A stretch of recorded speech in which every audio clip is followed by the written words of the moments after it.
Foto seorang perempuan mengenakan hijab bersalaman menggenggam tangan Paus Fransiskus di Vatikan pada 2019 silam sempat menjadi sorotan. Adalah seorang mahasiswi asal Indonesia yang pada saat itu mendapatkan beasiswa di Vatikan.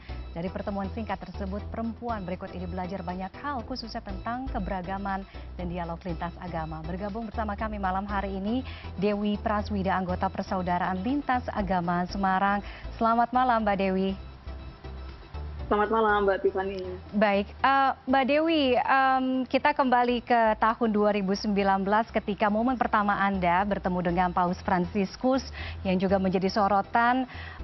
Bisa diceritakan dalam momen apa pertemuan ini, kemudian bagaimana kemudian Anda mendapatkan beasiswa pada saat itu?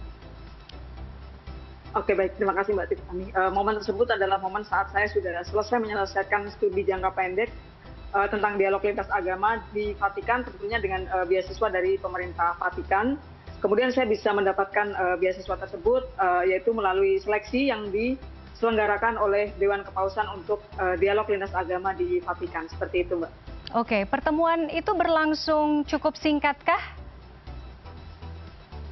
Pertemuannya berjabat tangannya sangat singkat, namun momen general audience dengan Paus Fransiskus itu berlangsung cukup lama, Mbak, di lapangan Basilika Santo Petrus. Oke, dalam general audience itu apa yang kemudian disampaikan? Atau mungkin pada saat Anda bertemu, bertatapan walaupun sangat singkat dengan Paus Fransiskus, ada hal-hal mungkin yang Anda sampaikan? Betul, jadi kala itu karena tahun itu Indonesia ini sangat kental dengan politik identitas ya Mbak, jadi kala itu saya menyampaikan kepada Paus mohon untuk didoakan, khususnya adalah untuk perdamaian Indonesia, lalu Paus mengatakan yes I do, seperti itu. Oke, baik.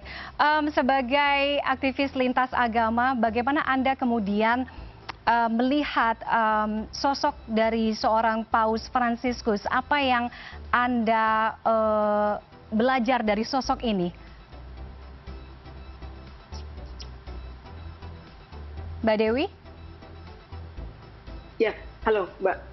Ya, apa yang bisa Anda pelajari dari sosok Paus Fransiskus atau pada saat pertemuan itu? Baik, tentunya saya belajar tentang kesederhanaan dan bagaimana kita mengasihi seluruh ciptaan Tuhan ya Mbak, dari Paus Fransiskus ini.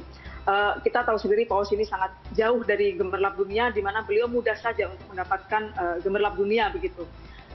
Mendapatkan kemewahan-kemewahan itu. Lalu bagaimana beliau ini mengasihi kepada siapa saja. Kalau kita lihat mungkin beberapa waktu belakangan ini kalau tradisi Paskah itu Paus itu selalu datang ke penjara terus mencuci atau mencium kaki para tahanan di sana. Lalu Paus juga selalu dekat dengan yang miskin dan juga yang termarginalkan. Dari situlah saya merasa bahwa Paus ini layak menjadi teladan untuk semua orang, tidak hanya untuk umat Katolik tapi untuk semua orang.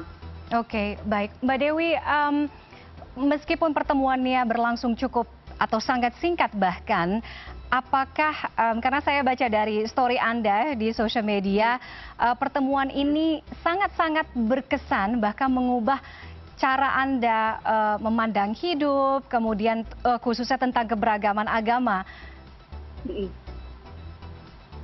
Betul Mbak, hal ini merubah cara pandang, khususnya misalnya tadi berkaitan ketika saya bertemu dengan Paus, ketika saya minta didoakan, Paus ini tidak memandang saya mengenakan jilbab, tidak peduli apa agama dan apa Tuhan yang saya yakini, tapi beliau langsung mengatakan yes I do, itu kan berarti beliau akan mendoakan gitu. Jadi dari situ saya belajar keterbukaan, kebesaran hati, bagaimana Paus ini perihal doa saja yang itu kan lekat dengan dogma seperti itu ya Mbak. Dia terbuka kepada siapa saja, beliau mau mendoakan siapa saja.